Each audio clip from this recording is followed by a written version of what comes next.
چنانچہ انہیں شہید کروا دیا گیا۔ بالکل یزید ہی کی طرح متوکل کا جو جانشین تھا اس کو بھی 6 مہینے سے زیادہ برسر اقتدار رہنا نصیب نہیں ہوا، اور ان میں سے ایک بیٹا متوکل کا ایسا بھی تھا جو اہل بیت کا احترام کرتا تھا، اور متوکل اس بیٹے کو بھی ناپسند کرتا تھا۔ باپ نے اس بیٹے کی حجو کی، اور وہ اشعار جن میں ماں کی گالی دی گئی تھی اپنے درباری گویوں کو دی، اور اس شہزادے کی اتنی توہین کروائی گئی۔ یہ وہ پس منظر ہے کہ بغض اہل بیت میں جو لوگ اس حد تک جا سکتے ہیں اپنے اہل خانہ کے ساتھ، وہ خاندان رسول صلی اللہ علیہ وآلہ وسلم کے ساتھ ان کا کیا عمل اور کیا طرز سلوک رہا ہوگا۔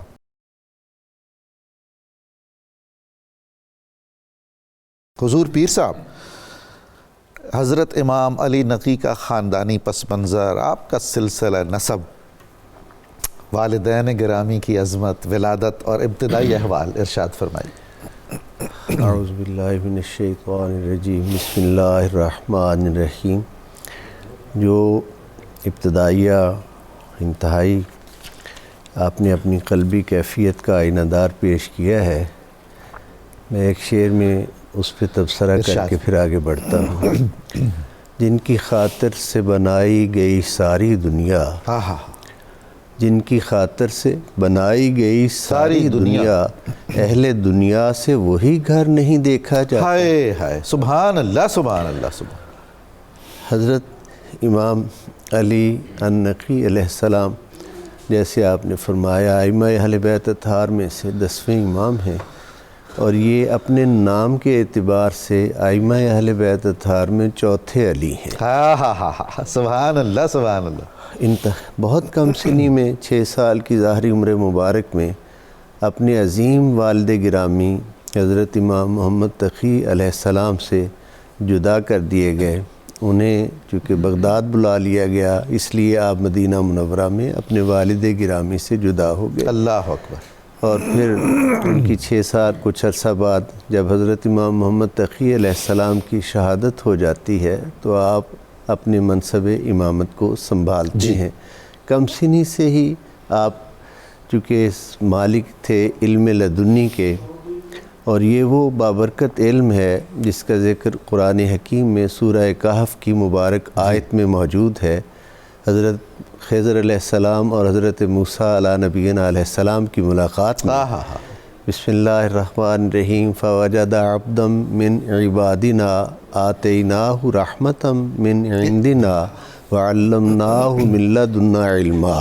قرآن حکیم ہمیں یہ خبر دے رہا ہے کہ جیسے تمہارے دنیا کے بہت سے علوم ہیں، اس طرح علم لدنی بھی ایک خاص علم ہے جو ہم اپنے خاص بندوں کو عطا کرتے ہیں۔ سبحان اللہ سبحان۔ تو یہ علم لدنی کی مالک ہستیاں ہیں، اور آپ کو اللہ رب العزت نے جو بے پناہ صلاحیتیں عطا فرمائی تھیں، صبر و رضا تو اس خاندان کا ویسے ہی خمیر ہے اور شعار ہے ہمیشہ کے لیے۔ سبحان اللہ، بے شک۔ اور استقامت علی الحق جو ہے وہ بھی ان کی خاص شان ہے کہ دور کوئی ہو، ظاہری عمر کی کوئی کیفیت ہو، ہر دور میں استقامت کے کوہ صفا ہوتی ہیں یہ ہستیاں۔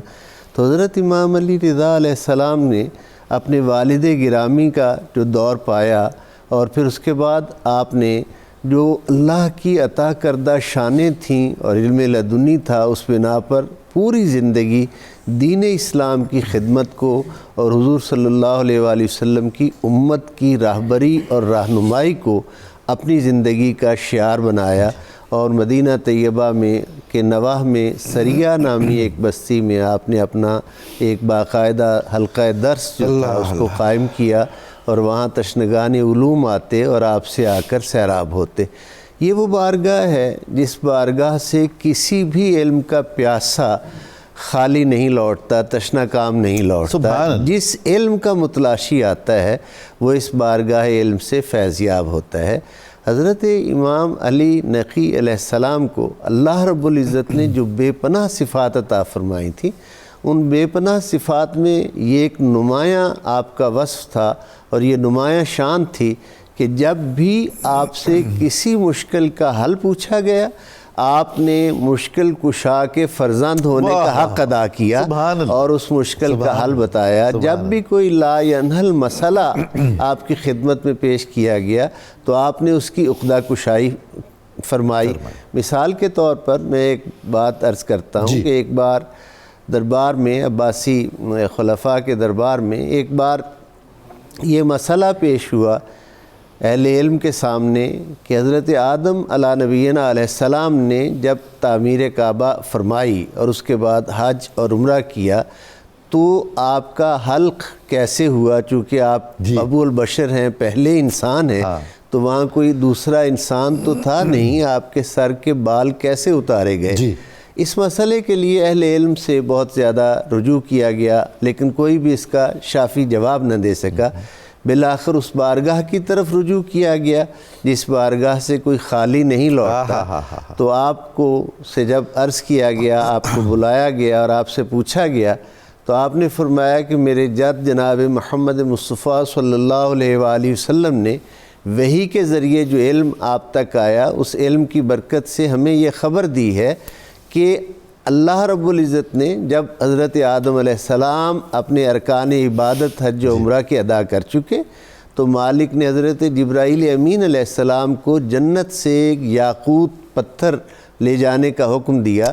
وہ لے کر زمین پر آئے اور اس کو حضرت آدم علیہ السلام کے سر پر پھیرا اور آپ کا حلق کیا، اور پھر اس یاقوت کی برکت سے اور وجود آدم کی برکت سے سر مبارک سے جو نور کی شعائیں پھوٹیں وہ جہاں جہاں تک پہنچیں اس وہ حدود حرم ٹھہریں اور حدود حرم کہلائیں۔ یعنی کہاں تک کی خبر ہے جو حضرت امام علی نقی علیہ السلام دے رہے ہیں، جس بات سے پوری اہل علم دنیا جو ہے وہ بے خبر ہے، اس کی خبر آپ عطا فرما رہے ہیں۔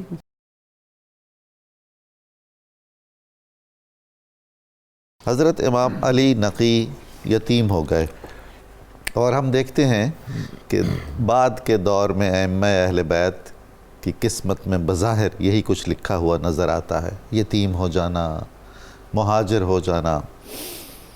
آپ کا دور امامت کافی مشکلات کا دور ہے، پوری جو محدود کر دینے کی سرگرمیاں تھیں، پوری اسٹیبلشمنٹ، پورا نظام حکومت آپ کی شخصیت اور آپ کے پیغام کو دبانے کے لیے فعال نظر آتا ہے۔ اس نقطہ نظر سے خاص طور پر ہماری رہنمائی فرمائیے۔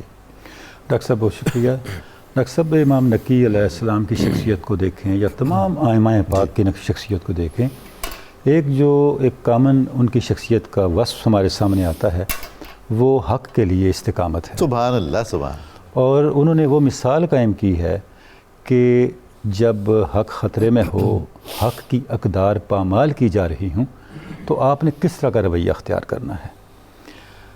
اگر آپ اسلام کے ہم تاریخ کو دیکھیں تو خلافت راشدہ کے بعد خصوصاً بنو امیہ کے اندر، پھر بنو عباس کے اندر ایسی مثالیں ملتی ہیں کردار کی خرابی کی اور دینی اقدار کی پامالی کی اور دینی اقدار سے دوری کی کہ شاید ہم توقع ہی نہ کریں کہ کوئی مسلمان ایسے اقدامات کر سکے۔ اس کے سامنے اگر کوئی حمالیہ بن کے اور استقامت کا پہاڑ بن کے کھڑا ہے تو ائمہ اہل بیت ہیں۔ چونکہ یہ ایک ٹریڈیشن ہے ائمہ اہل بیت کی، اس کا ایک لازمی نتیجہ نکلنا تھا۔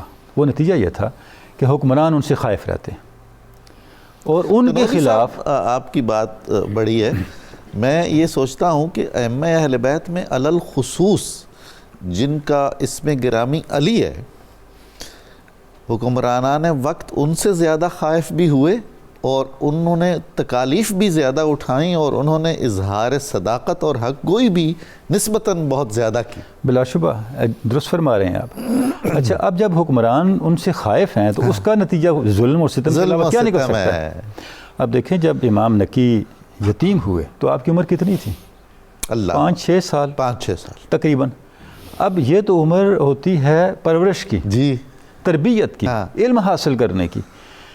جو استاد آپ کے لیے حکمرانوں کی ہدایت پہ مقرر کیا گیا وہ استاد کم اور حکمرانوں کا جاسوس بڑا زیادہ۔ جی بالکل۔ انیشیلی وہ حکمرانوں کی طرف سے نگرانی کے لیے اپوائنٹ کیا گیا، اندازہ فرمایا کہ آپ ان کو لوگوں سے ملنے نہیں دینا، لوگوں کی رسائی ان تک نہ ہو، تاکہ بچپن سے ہی، چونکہ یہ گھرانہ وہ ہے جنہوں نے اس لیگیسی کو کنٹینیو کرنا ہے، ان کا پبلک کے ساتھ وہ انٹریکشن ہی نہ پیدا ہو. توبہ، اللہ اکبر، اللہ اکبر. اب اس کا نتیجہ آلریڈی نکلا کہ وہ اس بچپن میں بھی ان کی شرافت سے، ان کے وقار سے، ان کے کردار سے اور ان کے فہم سے اتنے متاثر ہوا استاد ان کا کہ اس نے بعد میں اس چیز کا اظہار کیا. لوگ یہ سمجھتے ہیں کہ میں پڑھانے کے لیے جاتا ہوں، میں پڑھانے سے زیادہ پڑھنے کے لیے جاتا ہوں. اللہ اکبر، اللہ اکبر. کیونکہ علم تو کسی اور چیز کا نام ہے. بے شک کتابوں سے صرف معلومات ملتی ہیں، جیسے غوث الثقلین فرماتے ہیں علم یؤخذ من افواہ الرجال ولا من الصحف. علم اہل حق کی زبانوں سے نکلتا ہے، ان کے سینوں سے ابلتا ہے. کتابیں صرف اس کو محفوظ رکھتی ہیں بس. اس کے بعد جب اگلا زمانہ ہم دیکھتے ہیں، مسلسل حکمرانوں کی طرف سے آپ پہ ظلم جبر کا جو ہے وہ سلسلہ قائم رہا. 6 حکمرانوں کو آپ نے دیکھا. جی بالکل. جو 6 حکمران آپ کے سامنے معتصم ہے، واثق ہے، متوکل ہے، مستنصر ہے، مستعین ہے، معتز ہے. ان 6 کے 6 حکمرانوں ان کے آپ القاب دیکھیں اور ان کے اعمال دیکھیں، ان کے نام اور ان کے کردار کے اندر مشرق اور مغرب سے بھی زیادہ فاصلہ ہے. اللہ اکبر. یعنی انہوں نے اپنے نام کی تکذیب کرنے میں کوئی کسر باقی نہیں چھوڑی. ڈاکٹر صاحب اب دیکھیں کہ جس وقت متوکل کو حد سے زیادہ خطرات درپیش ہوئے تو اس نے آپ کو جب شکایتیں جعلی جھوٹی شکایتیں پہنچیں، اچھا یہ بھی پہلے دن سے ہم دیکھتے ہیں ایک طریقہ رہا ہے حکمرانوں کی قربت حاصل کرنے کے لیے حکمرانوں کے مخالفوں کے خلاف شکایتیں بھجوانا. الزام، بہتان، تہمت، جھوٹ. حالانکہ امام نکی کا طریقہ سوائے تعلیم و تدریس کے کیا تھا؟ انہوں نے متوکل نے بلا لیا، دارالخلافے بلا لیا. جب آپ دارالخلافے پہنچے تو اس جگہ ٹھہرایا جو اس شہر کی سب سے کم ترین حیثیت والی جگہ تھی. اللہ اکبر. لیکن آپ نے اس سے کچھ جو ہے اس ناگواری کا اظہار نہیں فرمایا، تسلیم و رضا کے ساتھ وہاں قیام فرمایا. اس کے بعد انتقال تک آپ وہیں رہے اور مسلسل حکمرانوں کی نگرانی میں رہے اور حکمرانوں کے جو جبر تھا، تشدد تھا، اس کا سامنا کرتے رہے. اور ڈاکٹر صاحب ہم دیکھتے ہیں کہ اس دوران بھی کوئی ایسا موقع ہمیں نظر نہیں آتا جہاں پہ آپ کلمہ حق بلند نہیں کر رہے. اب دیکھیں خلق قرآن کا مسئلہ تھا، دینی عقائد کا مسئلہ تھا، حکمرانوں کے ذاتی کردار کے مسائل تھے. ان سب معاملات پہ حضرت امام نکی نے علمی طور پر، اعتقادی طور پر اور عملی طور پر وہ رویہ پیش کیا، وہ رہنمائی پیش کی جو قیامت تک مسلمانوں کے لیے، مسلم سوسائٹی کے لیے ایک مینارہ نور ہے اور ہمارے لیے ایک رائے عمل متعین کرتی ہے. اصلاح عقائد کا محاذ بھی آپ نے خالی نہیں چھوڑا. بلا شبہ بالکل نہیں چھوڑا. بلکہ ڈاکٹر صاحب اگر آپ خلق قرآن پہ دیکھیں، ہمارا اپنا ایک نقطہ نظر ہے، امام نکی نے اس پہ فرمایا کہ اس پہ بات ہی نہ کریں. ہاں میں بہت حیران ہوتا ہوں کہ یہ کیا بات ہے. سبحان اللہ. اچھا اس کی وجہ کیا ہے؟ دیکھیں اب ائمہ اہل بیت کی بصیرت کو سلام، اور سیدنا علی جویر نے اس بصیرت کو مثالوں سے کشف المحجوب میں بیان بھی فرمایا. وجہ یہ ہے قرآن مجید خلق ہے یا نہیں، یہ انسانی عقل سے یہ ماورا چیز ہے. واہ واہ. اس پہ جو آپ رائے دیں گے اس میں ایک نقص ہوگا. آپ فرماتے ہیں اس پہ سوال کرنے والا اور جواب دینے والا دونوں خسارے میں رہیں گے. اللہ اللہ. یعنی جبر و قدر ہو ان سب مسائل پہ آپ نے وہ راستہ بتایا جو قرب حق کا راستہ ہے، محفوظ راستہ ہے اور ہمارے عمل کو راست رکھنے والا راستہ. اللہ اللہ اللہ.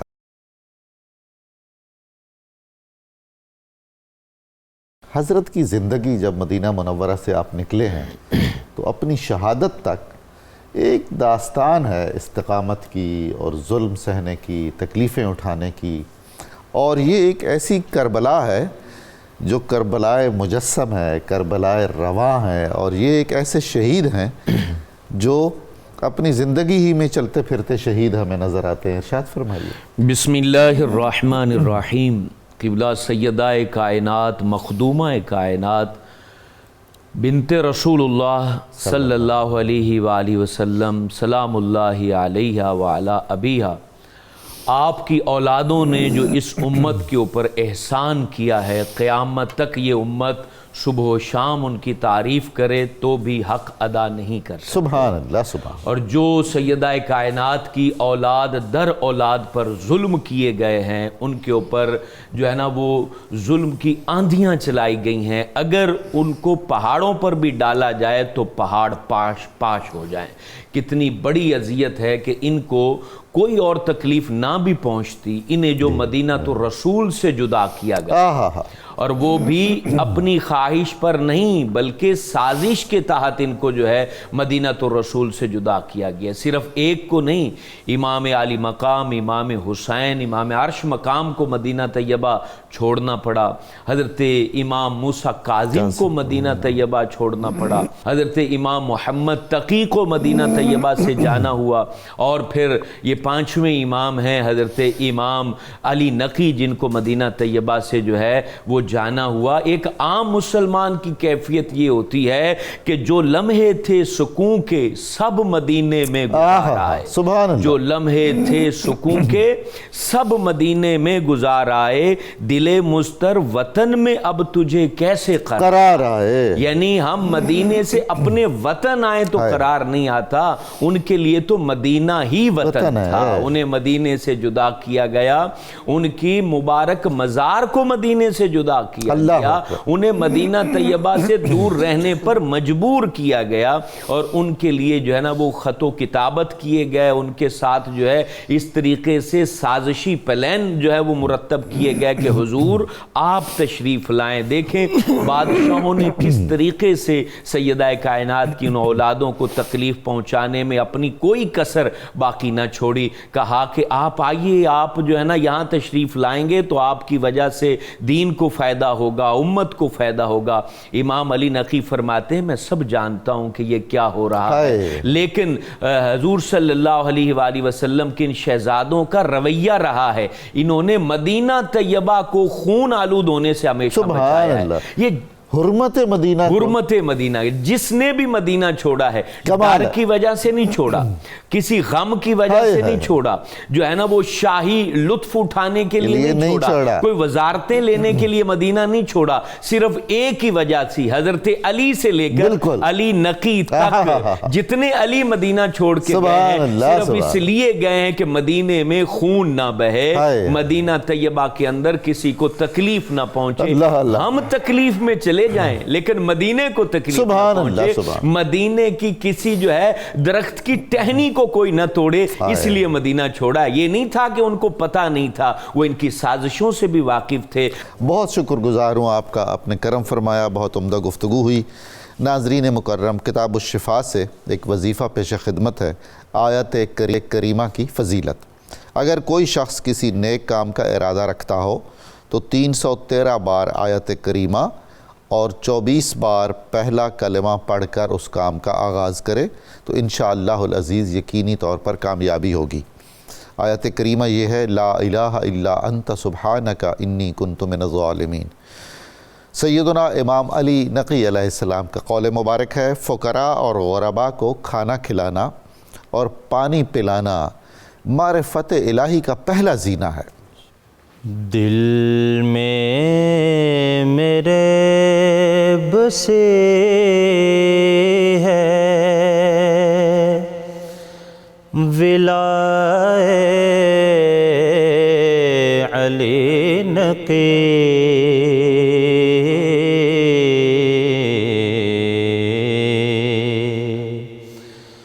ہر لمحہ ہو رہے عطائے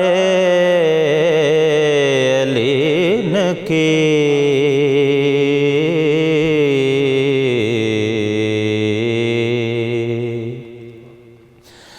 اس کے قدم ہیں چومتے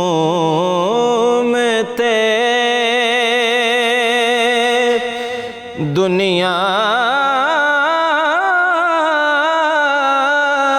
کے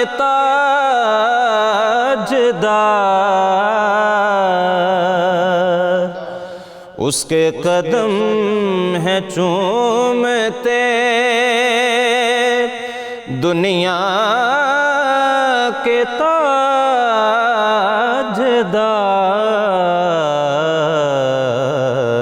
تاجدار، جو آ گیا ہے زیرے لوائے علی نقی۔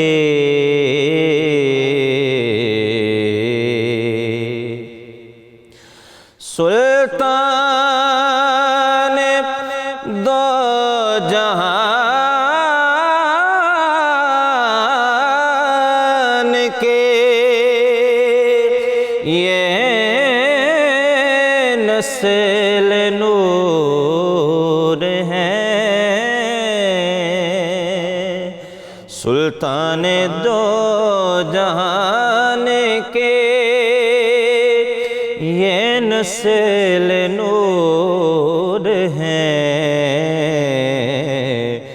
پھیلی ہوئی ہے ہر سو ضیاء علی نقی،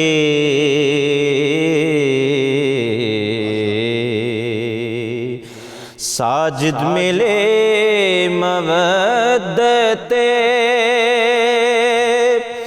علی